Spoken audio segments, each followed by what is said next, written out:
Hello and welcome to our EZVideo TV tutorial. My name is Connor Williams, and today we're going to be going through our beginner tutorial and showing you some of the basic features and how to navigate EZVideo a little bit better. So you can see that we're just watching a TV show right now. We're on the Golf Channel, and what I'm going to do is actually move outside of the EZVideo app and show you what the interface looks like for the device that we're using today. I am using an Amazon Fire TV Cube. It's in the Amazon Fire TV family of devices. And I'm going to hop to the home screen by pressing the middle button with the little house on it. And again, that moves me outside of the EZVideo app back to the Amazon Fire TV home screen. This screen will look the same no matter which of the Amazon Fire TV devices you have, whether it's the new 4K stick or the Fire TV or the Cube. So automatically you can see up at the top left that whenever I press the home button on my remote, the home button at the top left is highlighted, and think of that as kind of your mouse cursor. Wherever I'm moving throughout the Amazon Fire TV service, my cursor will be highlighted in yellow for what's available to select. So as you can see right here in my row of different apps that I have, EZVideo is the red one over there on the left. It's the most recently used app that I had open, so that's why it appears first in my recent. And I've also ordered it to be first to appear in my apps and channels. So what we'll do first is show you how to download the app onto your device. Because when you purchase a device, the app itself will not come included with the device. So again, EZVideo is an app-based TV service. It works just like these other apps that you see on the screen, like Netflix or Hulu or any of those other apps you might be used to. And it's a subscription-based service, of course. You purchase your TV service from your local TV provider and you gain access to content. You get your live local broadcast channels as well as national networks, depending on the TV package that you've chosen. So what I've done is I've uninstalled the EZVideo app from my device just so I can go through the download process to show you how that works. So again, I'm going to press the house-shaped button, the home button on my Amazon Fire TV remote. And then at the top left, I'm going to move to the left using my circular directional pad. I can move up, down, left, right with my directional pad, and then pressing the center button allows me to select an option. So to the left of the home button is a little magnifying glass, which then opens up a keyboard to allow me to search the Amazon App Store, the Amazon Store. So in order to access the Amazon Store, you will need an Amazon account. They're free to create, and you can actually create one while you set up the device for the first time. So as you set up a device, it'll actually walk you through the process for getting your device started. You'll choose your language, you'll set up to your Wi-Fi network, and you'll either log in or create your Amazon account.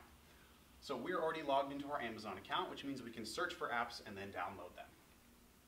So what I'm going to do is I'll type in EZVideo without any spaces, and actually it'll appear without typing in the whole thing. EZVideo app is the second option down. Put my yellow cursor over it, press the center button, and this brings me to the search results in the Amazon App Store. So the first one that appears is EZVideo, and I'll press my center button to get to that app page inside the App Store. This gives me sort of a description about the app, some screenshots, but what I'm looking for is that big yellow icon that says download. Once the EZVideo app is finished installing, the icon will change to say open. You'll also get a confirmation down here in the bottom right-hand corner of the screen. So if I were to press my center button, it will then open the app. And what it's going to do is ask me to choose my television provider. So you will choose your local TV provider and then log in with your credentials that you created when you signed up for EZVideo TV service. After I've logged into EZVideo, it'll ask me who's watching. I can choose which profile I'd like to watch TV with. Now, if this is the first time you've logged into EZVideo, it will prompt you to create a profile. And the reason you would want to do that is because EZVideo is intuitive and it delivers you recommendations based on what you like to watch. So for example, if Dad likes to watch sports games and the kid's profile likes to watch cartoons, EZVideo will remember those viewing habits and then deliver additional recommendations based on those. So you can create a profile, and then once you log in or open up the EZVideo app, it'll ask you who's watching. Once I've chosen a profile to watch TV with, it'll immediately take me back into the live TV show right now.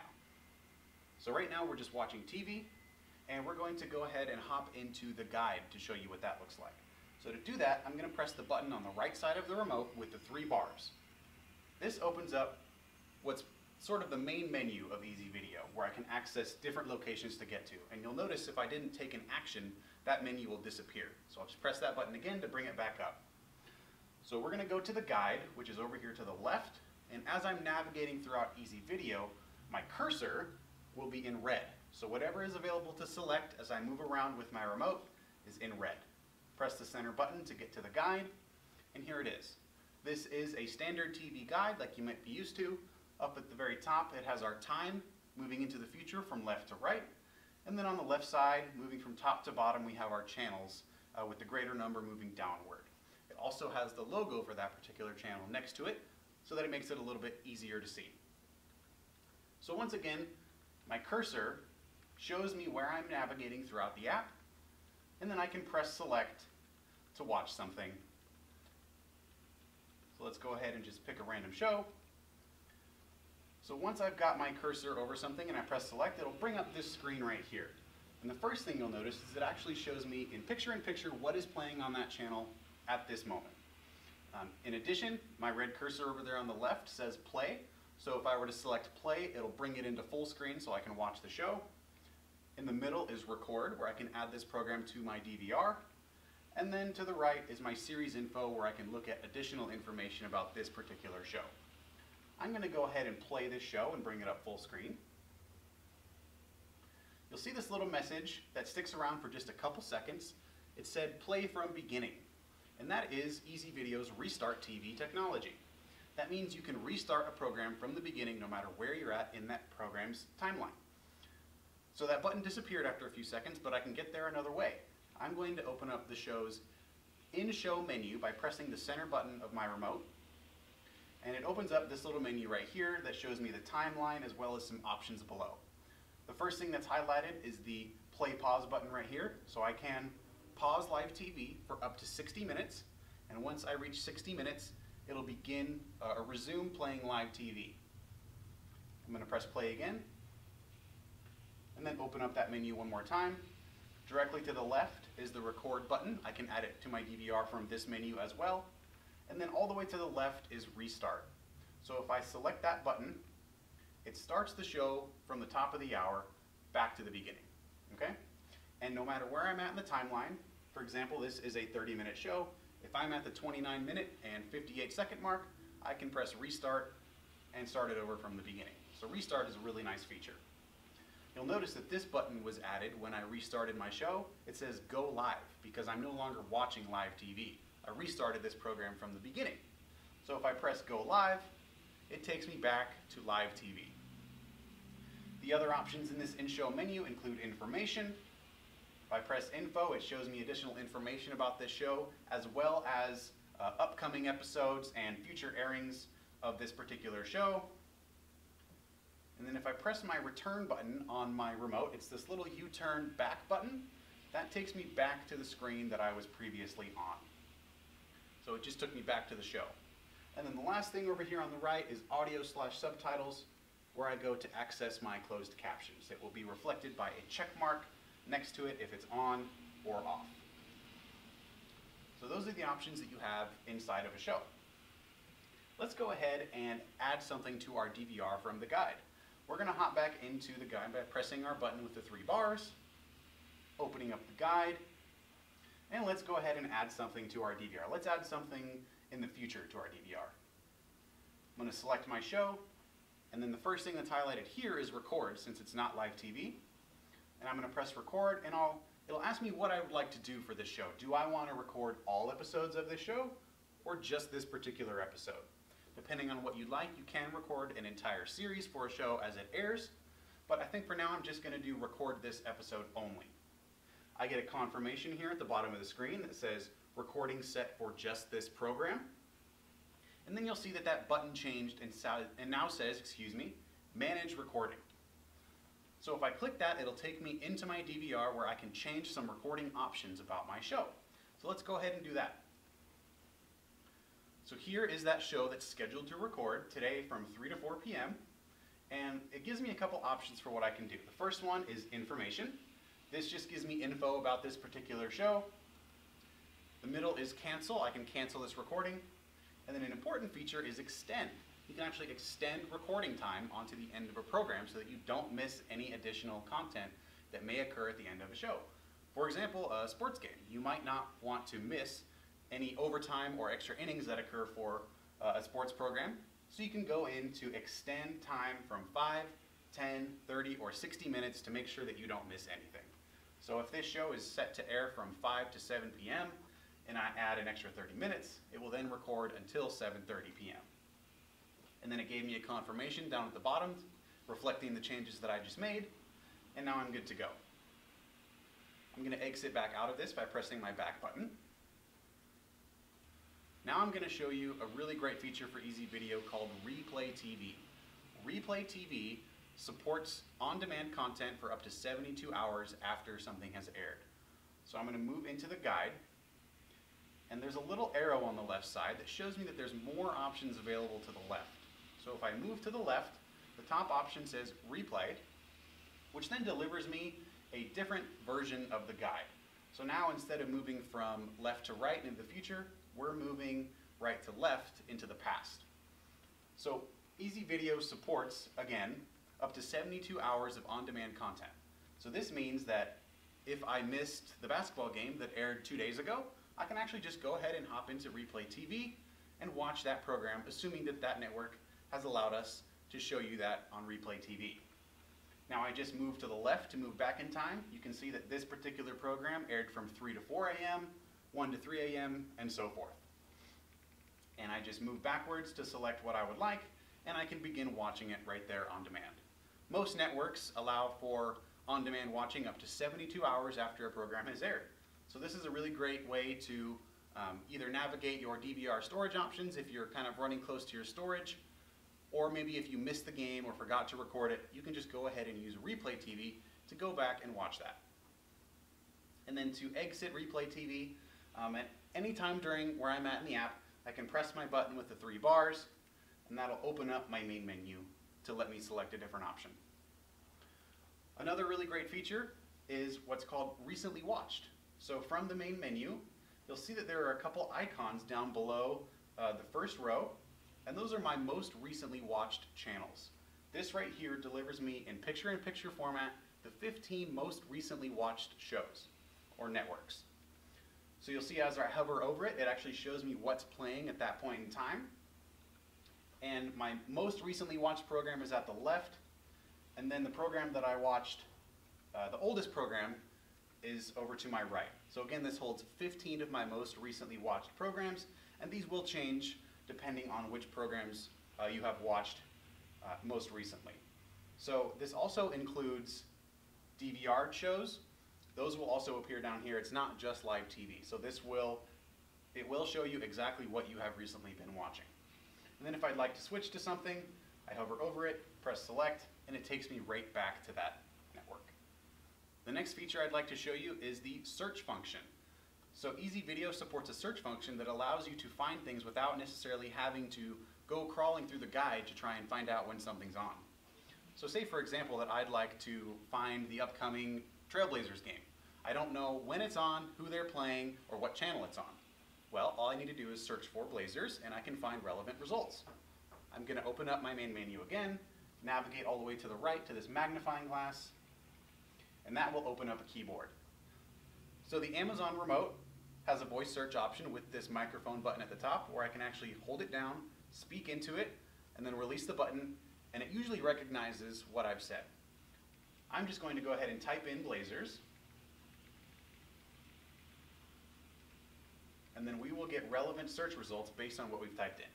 Press next, and again, it's delivering me everything in EZVideo related to the search term Blazers. So there's the Trailblazers pregame show, their wrap-up show, the Blazers Outsider show, etc. And this separates it out into a couple different sections. Up top is shows, and as I move down, here's episodes, and then at the bottom is upcoming. That's what I would like when I search for this, because it shows me the list of upcoming airings of Blazers games and anything else related to Blazers. So for example, this is a show that has the term Blazer in the episode, so it pulled that search result. So for example, They've got these nice little icons that say Golden State at Portland, and then it shows me down here details about that game.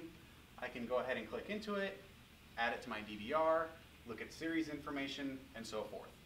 So that's just a nice way to search for content without having to be in the guide and navigate looking for it. Next up, we'll show you what the DVR looks like. So I'm going to open up my main menu again by pressing the button with the 3 bars and navigating over here to my profile settings icon. So remember when I first opened up EZVideo, it asked me who's watching. When I selected my profile, that's also reflected right here with the icon that I've chosen for my profile. So I'll navigate to this, and that opens up my DVR. You'll notice that it's separated out into 2 sections. On the left is recorded, and then over here to the right is what I've got scheduled to record. And then in each section, it parses it out into the first row being TV series that I've got recorded, and down below are movies that I have recorded. And it's the same thing for the scheduled section as well. Here are TV shows that I've got recorded, and we don't currently have a movie set to record, so there's not one down there right now. But from here, you can adjust settings for your scheduled and your recorded programs. So let's say I'd like to adjust some settings for this particular program. It shows all of the episodes that are scheduled to record in the future. And again, I can look at information, cancel or extend them. Or at the top of the screen, I can cancel this series recording. And then on the left are more recording options where I can change from here whether I'd like only new or new and reruns of this particular show. I can see which channel this is set to record on. So right now, this show is airing on both BBC and OPB, but the check mark shows that I've only got it set to record to OPB. Press my back button to get back to my previous screen, and I can also adjust the extra time from this particular screen as well. Again, that's my recording options button up at the top of my screen. Press the back button, and I can go over to my recorded section as well. Let's go ahead and just pick a show to start watching. I can press play, and it brings me right into that episode to start watching it. So on the Amazon Fire TV remote itself, at the bottom 3 buttons, you have rewind, play, pause, and fast forward. So I can fast forward and rewind and pause the show from right here, or I can use my directional pad and the center button as well. I'm going to use the actual buttons on the remote to fast forward. So if I just tap the fast forward button, you'll see that this little box appears that shows me picture in picture where I'm at in the show's timeline. And if I tap the button, it fast forwards in 12-second increments. But if I hold the button down, it moves pretty quickly. So this is a nice way to, say, fast forward through different segments of the show, and it shows you picture in picture where you're at. And when you'd like to start playing again, just press the play button to get to that spot in the timeline. I'm going to go ahead and move out of this show now and go back into my DVR to show you what else you can do with a recorded program. In the middle is information. I can delete this, or say I've got a bunch of episodes that I'd like to delete all at one time, I can delete all recordings. So this particular show, it looks like I've only recorded 1 episode of this, but if I decide to start recording the entire series, I can move over to my Start Series Recording button, press it, and then I can adjust these settings that we've gone over to then start recording the entire series of episodes that are set to record on EZVideo. Also from this DVR menu is how I access my settings. The settings is this little gear icon up at the top right of the screen, where if I navigate into it, again I can change my profile from here if I would like. Right here is where I can adjust parental controls to restrict mature content in the home. I can manage my profiles, so this is how I would add, delete, or edit a profile. And then I can look at additional information about the app itself. You'll also notice at the top right of the screen it shows my DVR storage capacity. So you can see that we have 28.6 out of 100 hours on our DVR storage. But what happens if I get at or close to my storage? Say I'm at 24 out of 25 hours of my DVR storage, but I'd like to record, say, a 2-hour movie. What happens if I set that movie to record? You'll actually receive a little message at the middle of the screen that says, if you set this recording, your oldest program will be deleted. So, for example, my oldest program is again to the right side of my DVR. Say this is something that I don't want removed from my DVR. I'd like to keep this program. I would just go and delete something else to make room for that new show. So you do have to manually delete your programming from your DVR. So what makes EZVideo different than traditional cable TV? Well, EZVideo is powered by your internet connection, and your local provider may have a speed threshold to allow you to have EZVideo TV service. And the reason for that is because EZVideo is powered by your internet connection, the speed that you have depends on how much activity you can do on your network at one time. So as I'm watching TV, it's using some of the bandwidth that I have available to my home, but if someone else is, say, on a smartphone watching YouTube and someone else is browsing the internet on the desktop computer, that's all using portions of my bandwidth. So EZVideo requires a minimum amount of bandwidth to be able to use. That way you can have the best experience possible and the best picture available. Make sure to ask your local provider if your speed is right for you. So EZVideo is an innovative new digital TV service, and it allows us to bring you many more features than a traditional TV service. For example, a great new feature that a lot of members are really loving is the ability to record basically an unlimited amount of shows at one time. During our testing, we got to around 80 shows recording simultaneously before we decided to stop the testing. Now, as long as you have room in your DVR for all those shows, you can record as many as you like at one time. And as part of these features, we're actually able to deliver this to you with less fees and associated costs. So with EZVideo, there are no more HD fees, there are no more DVR fees, there are no more costly installation fees to have that big bulky set-top box sitting in your house anymore, no DVR box rental fees, and no long-term contracts. So all of those savings have added up to an average of $360 of savings per year compared to traditional cable TV. EZVideo is a bring-your-own-device solution, and as such, you no longer need a special box installed in your home or your TV service. You get to choose which device from the supported devices you would like to use to watch TV.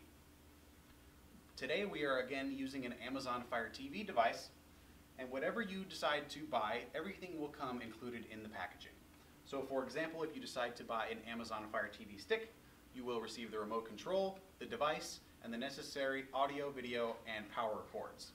All you need is an HDMI cord to hook the device into the back of the TV and then into the device. Unless you have the Fire TV stick, the stick itself serves as the HDMI connector. You plug it directly into an HDMI port in your television, and then the power cord from the device into a power outlet in your wall. As you set up the device, it will then automatically prompt you to connect to a Wi-Fi network, but you can wire your connection to an Ethernet port if you would like as well. You will need to purchase a separate adapter for the Ethernet cord for that. But these devices are programmed to handle a strong Wi-Fi signal, so they pick up Wi-Fi signals very easily. But whatever device you choose, it'll come with everything that you need, and it'll walk you through the setup process. That concludes our EZVideo TV beginner tutorial. Thank you so much for joining us, and we'll see you next time.